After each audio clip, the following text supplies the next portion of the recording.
Right, we're going to show you how to audit a bedroom lock. So if you have a situation where a guest has claimed someone's entered their room and items have gone missing, this is how we would check who has gone into the room, at what time, and what key cards have been used. So first and foremost, you need to get the M unit from your maintenance room and log in with your usual username and password.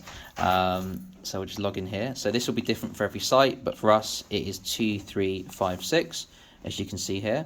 Once you're in here, you are then going to get the I card and the P card. That is so. They should be labelled I card and P card.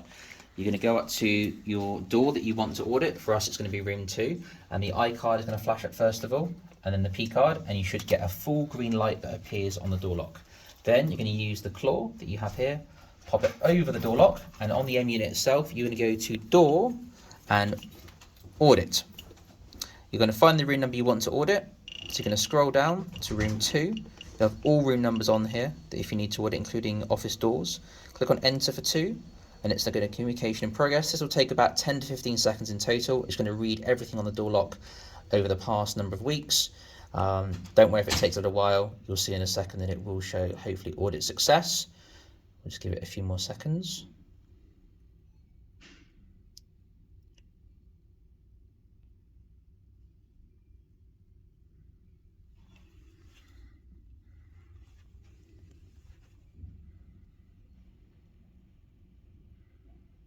Audit success, right, okay, and click on OK. Okay, so we're in the second phase now of reading the door lock. The key and most important thing is to make sure you have this wire connection. It is specific for the Kaba M unit itself, and the connection will fit into the M unit here. You need to make sure you've got that. Without that, you can't actually connect the M unit to the Kaba computer. So this must be connected before we can do the next stage to actually get the report from the M unit to the Kaba server. So once it's connected, you will connect this to your terminal, and this has to be on the Kaba machine as well, so it can't be on the back office computer that isn't the Kaba server. So this will be connected into the terminal like so. You will hear, if your sound is on, a beeping noise that comes on to the computer, and then to be certain that it has recognized it on the computer, you will go into like so. And then you'll see the M unit is showing actually on the computer itself, which is a good sign. If this doesn't show on your computer, you don't have the right connecting cable, and you'll have to order a new one from Kaba directly, and you won't be able to check the audit lock. But if this connects like so, this is a good sign.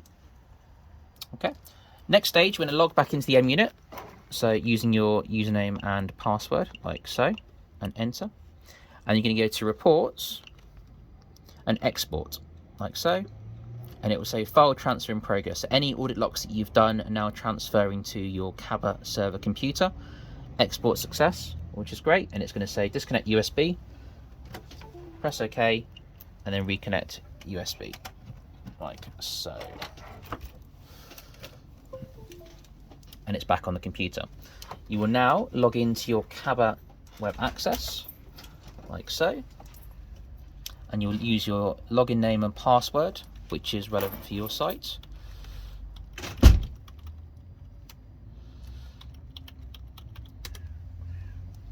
And there's going to be 2 parts that we're going to do first of all.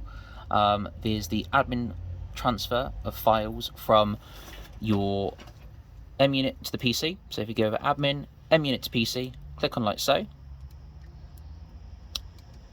You're going to choose the file, and on here all the audit locks that you've done from the past.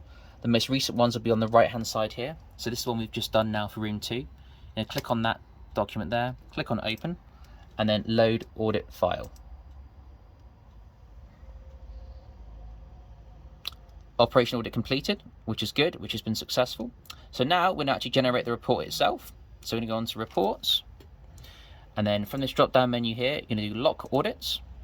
You'll now have the opportunity to change the dates that you want to check the audit from. So for this video, we're going to go back to the 1st of the month, but you can go back as long as the actual audit lock will hold information for.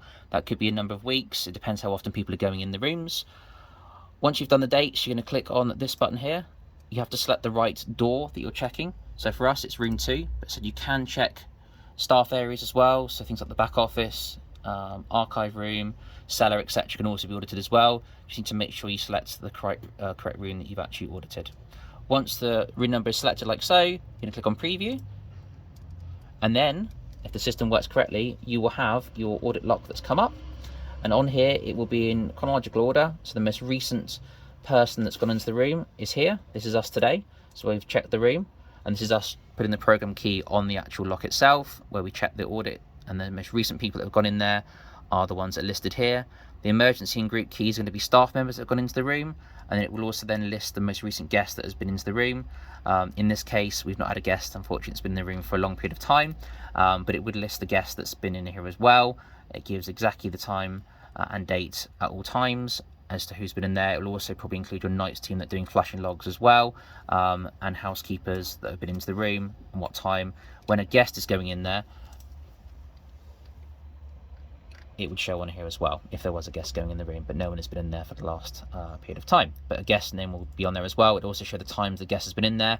The key watch outs will be when a guest has arrived in the room, if any other team member has gone in the room whilst the guest is in the room, from the guest being here and there. If a team member goes in the middle time, this will demonstrate that someone from your team has gone into the room.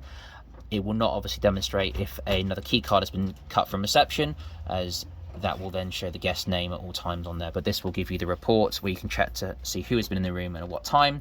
If you want to export the report, you're going over to this button here. Normally this would not be black, you would actually see export option on there, but if we click on that, you can create the export file like so. Click here to open the report, and then you have essentially a PDF report that you can then save from there, or you can print it off if you want to. That can be then saved to a computer, and you can email that out if you want to safety and security, or whoever requires the report, but the police. It can be printed out and then shown there as well. One watch out will be just on here, which you may or may not be able to see on the camera. It should say your actual hotel name there. For some reason it says Premier Isle of Wight. That isn't correct for us, but it should say your hotel name on there, and that is how you audit a log.